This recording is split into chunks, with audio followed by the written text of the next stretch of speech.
Hello' মৰমৰ ছাত্ৰ ছাত্ৰীসকল, আজি আমি লৈ আহিছোঁ 24 আৱাৰ ষ্টাডি এডুকেশ্যন ইউটিউব চেনেলত দশম শ্ৰেণীৰ অসমীয়া পাঠ্যপুথি। আজি আমি লৈ আহিছোঁ 12 নম্বৰ অধ্যায়। আজি আমি এইটো অধ্যায়ৰ সকলোবোৰ ভিতৰুৱা প্ৰশ্নোত্তৰ আৰু সকলোবোৰ প্ৰশ্নাৱলীৰ প্ৰশ্নোত্তৰসমূহ আমি আলোচনা কৰিম আৰু মেট্ৰিক পৰীক্ষাত আহি যোৱা প্ৰশ্নোত্তৰসমূহ আমি আলোচনা কৰিম। তো ছাত্ৰ ছাত্ৰীসকল, তোমালোকে যিসকলে এইটো চেনেলত প্ৰথমবাৰৰ বাবে আহিছা, তোমালোকে চেনেলটো ছাবস্ক্ৰাইব কৰি দিবা, ভিডিঅ'টোত এটা লাইক কৰি দিবা আৰু কোনটো পাঠৰ কুৱেশ্যন এনসাৰ লাগে তোমালোকে কমেণ্ট বক্সত জনাই দিবা। ছাত্ৰ ছাত্ৰীসকল, তোমালোকে যিসকলে আগৰ ভিডিঅ'সমূহ চোৱা নাই, এইটো ভিডিঅ' ডিছক্ৰিপশ্যনত লিংক দিয়া থাকিব, তোমালোকে যাই চাই ল'বা। তো ছাত্ৰ ছাত্ৰীসকল, আহা আমি বেছি দেৰি নকৰি আজি এই পাঠটো আৰম্ভ কৰোঁ। ছাত্ৰ ছাত্ৰীসকল, তোমালোকে সকলোবোৰ প্ৰশ্নোত্তৰ তোমালোকে বহীত ভালদৰে তুলি ল'বা আৰু ভিডিঅ'টো শেষলৈকে স্কিপ নকৰাকৈ তোমালোকে চাই থাকিবা।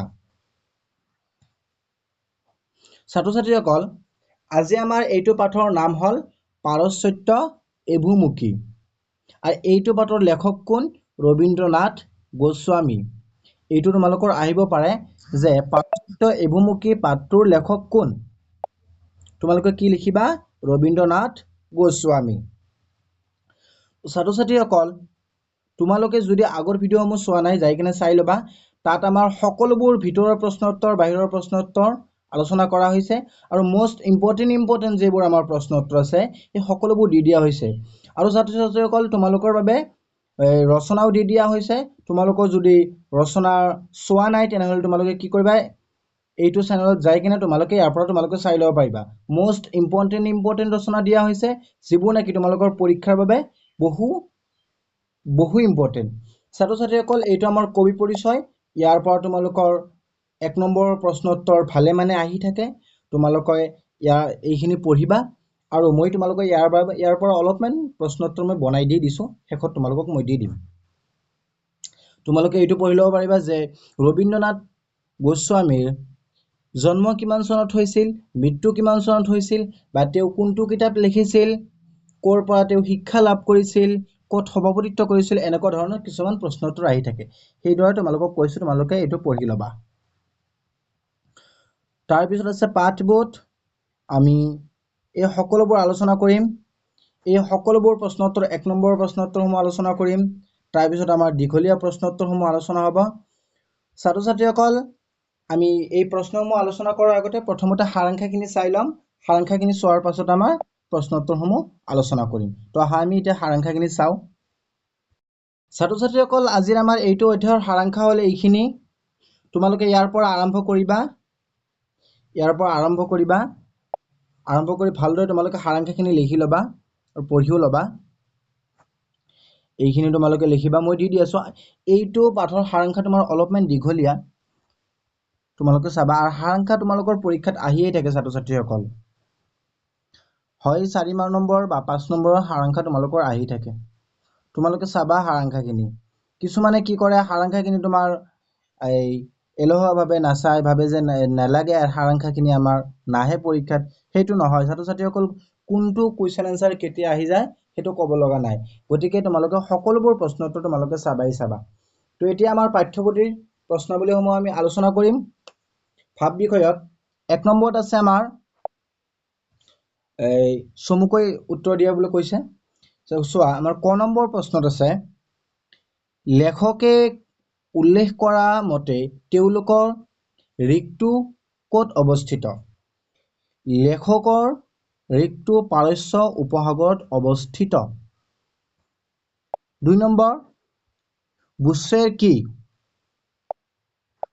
বুশ্বেৰ ইৰাণৰ এখন বন্দৰ নগৰী আৰু সামৰিক ঘাটি। তাৰপিছত আছে তোমাৰ, বুশ্বাৰত হেলিকপ্টাৰৰ পৰা নমাৰ সময়ত লেখকৰ লগত কোন কোন আছিল? এইটো মোষ্ট ইম্পৰ্টেণ্ট। এইটো বহুবাৰ আগতেও পৰীক্ষাত আহিছে, এইবাৰ আহিব পাৰে। লেখকৰ লগত তেওঁৰ 2জন ইৰাণী সহকৰ্মী মেহেদী আৰু ঘাছেম আছিল। তাৰপিছত আছে, বুশ্বেৰ বিমানবন্দৰটোক কিয় গুৰুত্বপূৰ্ণ বুলিছে? কি কৈছে? বুশ্বেৰ বিমানবন্দৰটোক কিয় গুৰুত্বপূৰ্ণ বুলিছে?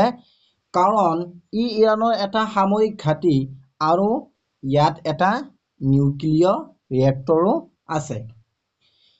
তাৰপিছত কৈছে চোৱা, লেখকে বুষ্টাৰত কি আছে বুলি শুনিছে? লেখকে বুষ্টাৰত এটা নিউক্লিয়াৰ ৰিয়েক্টৰ আছে বুলি শুনিছে। মেহেদী আৰু ঘাছেম কোন? মেহেদী আৰু ঘাছেম লেখকৰ দুজন ইৰাণী সহকৰ্মী, যিসকলে জিঅলগ নামৰ ইটালিয়ান কোম্পানীত মাডলগাৰ হিচাপে কাম কৰে। তাৰপিছত আছে মেহেদী আৰু ঘাছেমে কাম কৰা কোম্পানীটোৰ নাম কি? তেওঁলোকে জিঅলগ নামৰ এটা ইটালিয়ান কোম্পানীত কাম কৰে, বা তোমালোকে জিঅলগ লিখি দিলেও হৈ যাব। তাৰপিছত কৈছে চোৱা, ভেংকি ক'ত থাকে? ভেংকি বুষ্টাৰত থাকে। ভেংকিয়ে কি কৰে? ভেংকিয়ে বুষ্টাৰৰ পৰা যাব লগা হেলিকপ্টাৰ আৰু সামগ্ৰী যোগানকাৰী জাহাজৰ তদাৰক কৰে। কি কৈছে? ভেংকিয়ে বুষ্টাৰৰ পৰা যাবলগীয়া হেলিকপ্টাৰ আৰু সামগ্ৰী যোগানকাৰী জাহাজৰ তদাৰক কৰে। এইখিনি তোমালোকে লিখিব নালাগে। তোমালোকে লিখি দিবা, ভেংকিয়ে বুষ্টাৰৰ পৰা যাব লগা হেলিকপ্টাৰ আৰু সামগ্ৰী যোগানকাৰী জাহাজৰ তদাৰক কৰে। তাৰপিছত কৈছে আবুজাৰ কোন? আবুজাৰ লেখকৰ ট্ৰেভেল এজেণ্ট। তাৰপিছত আছে আগা শব্দৰ অৰ্থ কি? আগা শব্দৰ অৰ্থ হ'ল শ্ৰীযুত সমাৰ্থক, এক সন্মানীয় শব্দ। ইৰাণে কেতিয়া ইছলামিক গণতন্ত্ৰ হিচাপে স্বীকৃতি লাভ কৰে? 1979 চনৰ 1 এপ্ৰিলত ইৰাণে গণতন্ত্ৰ হিচাপে স্বীকৃতি লাভ কৰে। ইৰাণৰ ইছলামিক গণতন্ত্ৰৰ প্ৰতিষ্ঠাতা কোন? ইৰাণৰ ইছলামিক গণতন্ত্ৰৰ প্ৰতিষ্ঠাতা আছিল বিপ্লৱৰ নেতা ইমাম আয়াতুল্লাহ খমেনি। ইৰাণৰ কোনটো বিষয়ে লেখকৰ কৌতূহল বৃদ্ধি কৰিছিল? বুষ্টাৰত থকা গোলাকৃতিৰ স্থাপত্যই য'ত পাৰমাণৱিক গৱেষণা চলে বুলি অনুমান কৰা হৈছিল, লেখকৰ কৌতূহল বৃদ্ধি কৰিছিল। তাৰপিছত আছে ইৰাণৰ ৰাজধানীৰ নাম কি? ইৰাণৰ ৰাজধানীৰ নাম হ'ল তেহৰান। তেহৰানত বিমানবন্দৰ কেইটা? তেহৰানত দুটা বিমানবন্দৰ আছে, মেহৰাবাদ এয়াৰপৰ্ট আৰু খামেনি ইণ্টাৰনেশ্যনেল এয়াৰপৰ্ট। লেখক থকা তেহৰানৰ হোটেলখনৰ নাম কি? লেখক থকা হোটেলখনৰ নাম আছিল হুমা হোটেল। এইটো তোমালোকৰ মোষ্ট ইম্পৰ্টেণ্ট, এইটো তোমালোকৰ পৰীক্ষাত আহি থাকে আৰু আহিছেও। তাৰপিছত আছে ভাৰতৰ প্ৰায়বোৰ তৈলক্ষেত্ৰ কেনেকুৱা শিলাস্তৰত অৱস্থিত? ভাৰতৰ প্ৰায়বোৰ তৈলক্ষেত্ৰ নৱজীৱী মহাকল্পৰ শিলাস্তৰত অৱস্থিত।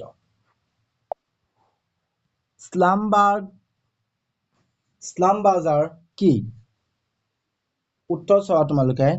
স্লামবাজাৰ এখন বহুৰাষ্ট্ৰীয় কোম্পানী যি তেল উদ্যোগৰ সৈতে জড়িত আৰু বিশ্বৰ প্ৰায়বোৰ তৈলক্ষেত্ৰত ইয়াৰ কাৰ্যালয় আছে।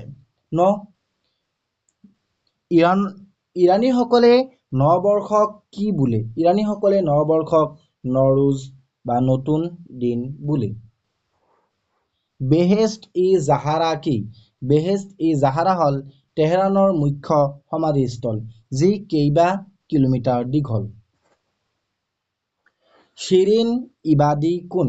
শিৰিন ইবাদী এগৰাকী ইৰাণী মানৱ অধিকাৰ কৰ্মী আৰু নবেল শান্তি বঁটা বিজয়ী।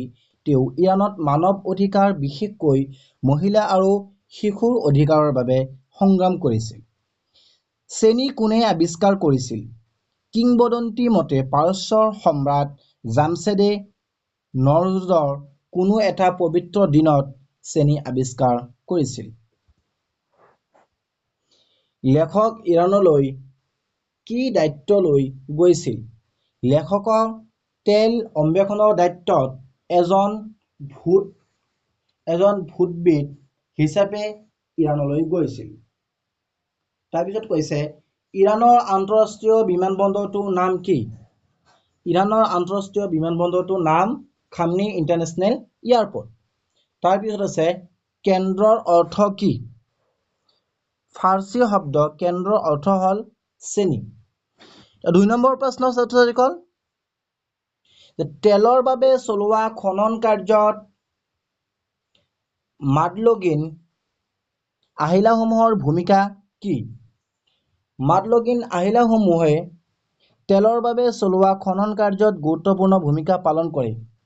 এই আহিলাৰ জৰিয়তে সংগ্ৰহ কৰা তথ্যই এখন নতুন তৈলক্ষেত্ৰ আৱিষ্কাৰ কৰাত সহায় কৰে। ইয়াৰ উপৰি ই খনন কাৰ্যত হ'ব পৰা সম্ভাৱ্য বিপদৰ বিষয়ে আগতীয়াকৈ সংকেত দিয়ে, যাৰ ফলত কোনো বিপদজনক পৰিস্থিতি নোহোৱাকৈ খনন চলোৱা হয়। তাৰপিছত কৈছে ভূতত্ত্ববিদসকলে এই তথ্যৰ ওপৰত ভিত্তি কৰিয়েই তেল পোৱা যাব নে নাযায় সেই সিদ্ধান্তত উপনীত হ'ব পাৰে। 3 নম্বৰ প্ৰশ্ন, বুছৰৰ চহৰৰ এটা বিৱৰণ দিয়া। ইয়াত কৈছে বুছৰ ইৰাণৰ এখন সৰু কিন্তু পৰিকল্পিত বন্দৰ নগৰী। ইয়াত 4 লেনৰ ৰাস্তা, মাজত ডিভাইডাৰ আৰু যথেষ্ট চাফ-চিকুণ পৰিৱেশ আছে। আকাশমাৰ্গৰ পৰাই ইয়াৰ নগৰ পৰিকল্পনা ধাৰণা কৰিব পাৰি। ইয়াত এটা সামৰিক ঘাটি আৰু এটা নিউক্লিয়াৰ ৰিয়েক্টৰ আছে। চহৰখনৰ ঘৰবোৰ দেৱালেৰে ঘেৰা আৰু প্ৰৱেশদ্বাৰত মজবুত লোহাৰ গেট থাকে। বুছৰৰ খেজুৰ বিখ্যাত। ইয়াৰ জলবায়ু গৰম আৰু শুকান।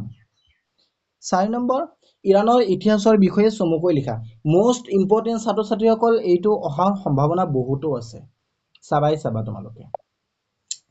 ইৰাণৰ ইতিহাস অতি প্ৰাচীন আৰু সমৃদ্ধ। খ্ৰীষ্টপূৰ্ব 6 শতিকাৰ ৰজা চাইৰাছে ইয়াক একগোট কৰিছিল। পৰৱৰ্তী সময়ত আলেকজেণ্ডাৰ আক্ৰমণ, গ্ৰীক শাসন, পাৰ্থিয়ান আৰু চাজান্দিসকলৰ শাসন চলে। 7ম শতিকাত আৰবসকলৰ আগমনে ইৰাণলৈ ইছলাম ধৰ্ম আনে। তাৰ পিছত মোগল, নাদিৰ শ্বাহৰ আক্ৰমণ আদি বহুতো উত্থান পতনৰ মাজেৰে ই আগবাঢ়ে। প্ৰথম বিশ্বযুদ্ধৰ পিছত ৰেজা শ্বাহ পাহলাভীয়ে আধুনিকীকৰণৰ প্ৰচেষ্টা চলায়। অৱশেষত 1979 চনৰ বিখ্যাত ধৰ্মীয় বিপ্লৱৰ ফলত ইৰাণৰ এখন ইছলামিক গণতন্ত্ৰ হিচাপে প্ৰতিষ্ঠিত হয়। ইৰাণৰ ভূতত্ত্বৰ বিষয়ে লিখা। ইৰাণৰ ভূতত্ত্বভিত্তিক অতি গুৰুত্বপূৰ্ণ। ইয়াৰ জাগ্ৰহ পৰ্বতমালা, আৰব প্লেট আৰু ইউৰেছিয়া প্লেটৰ সংঘাতৰ ফলত সৃষ্টি হৈছিল। এই জাগ্ৰছ পৰ্বতৰ দক্ষিণ-পশ্চিম দিশত বিৰাট তেল আৰু গেছৰ ভাণ্ডাৰ সঞ্চিত হৈ আছে। পাৰস্য উপসাগৰীয় অঞ্চলত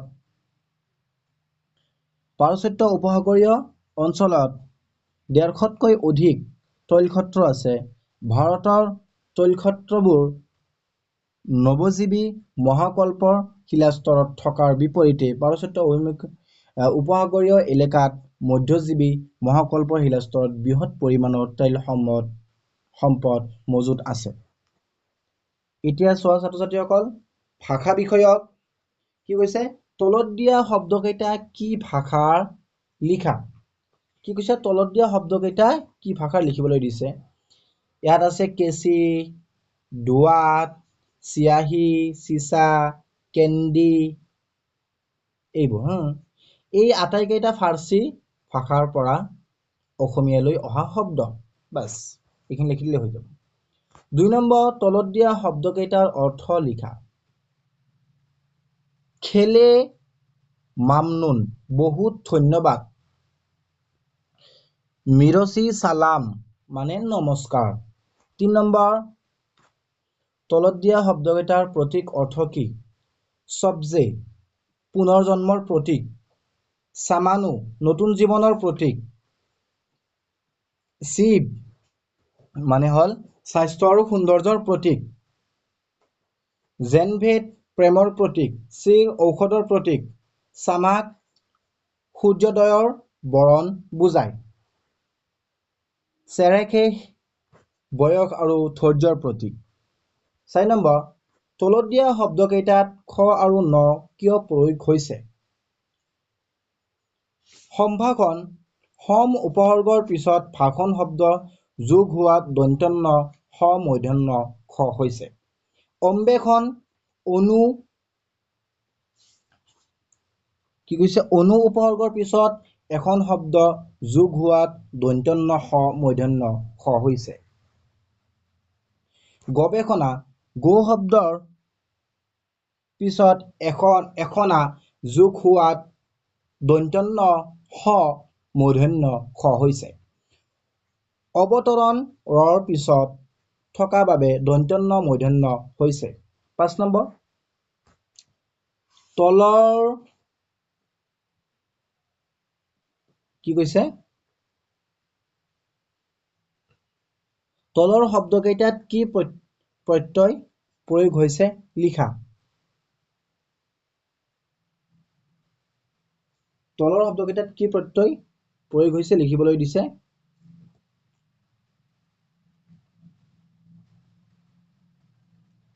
ইয়াত আছে তোমাৰ ইৰাণী ইৰাণ মূল শব্দ যোগ ই প্ৰত্যয়। তোমালোকে ইয়াত প্ৰত্যয়সমূহ লিখি দিয়া আছে ই প্ৰত্যয় ইক প্ৰত্যয় ইক প্ৰত্যয় ইয়া প্ৰত্যয় আলি প্ৰত্যয় সকলোবোৰ তোমালোকে চাই ল'বা।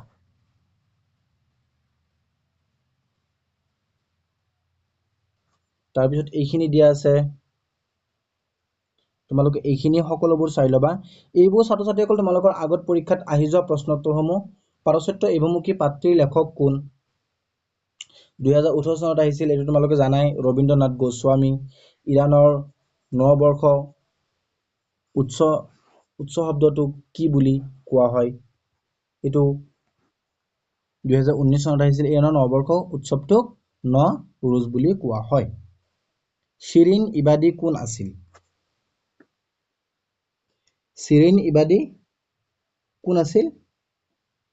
শিৰিন ইবাদী এগৰাকী ইৰাণী মানৱ অধিকাৰী কৰ্মী আৰু নোবেল শান্তি বঁটা জয়ী আছিল।